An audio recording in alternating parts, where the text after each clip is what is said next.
Okay. Hey, everybody. Dan Fitzpatrick here, stockmarketmentor.com, 3rd of July. Happy third and a half. 4th, we're off tomorrow.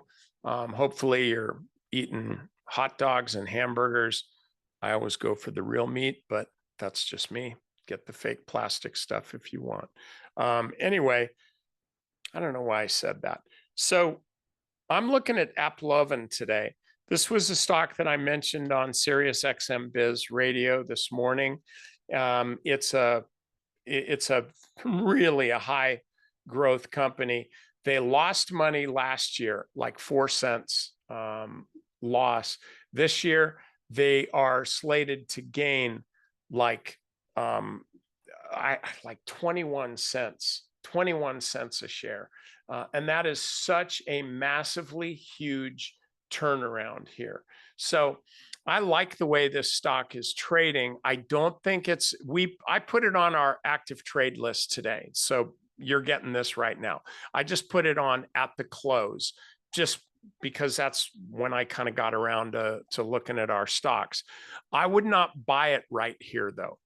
If you want to take a little bit of stock, go ahead, take a little bit, but it's up here at this level. I think that to start a position is totally cool, but waiting a bit and hoping that the stock, I know hope isn't a good word, but I'm using it here, hoping that the stock pulls back a bit to the 20 or 21 day moving average, anything like that, that would be a better time to be buying this stock. But here's what you got to know about trading.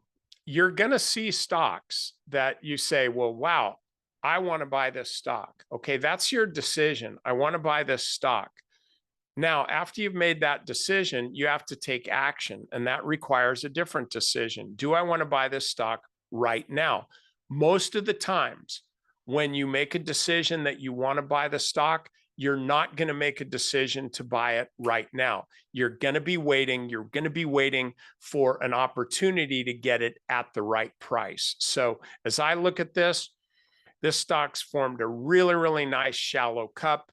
Would be wonderful to see this stock kind of start printing a little handle here, starting to come back a little bit, maybe test the 50-day moving average before finally moving out to the upside. That's kind of what I'm looking for here. So right side of the cup, hopefully we get a little pullback on lighter volume. You can see the light volume that we've had over the last 3 trading days today, half day. But I like the way the stock's trading, and I think you're probably going to make some money on this. And by the way, if you're not a member of Stock Market Mentor, why don't you fix that glaring flaw in your trading today? Okay, that's all I got for you guys. I will see you on Friday.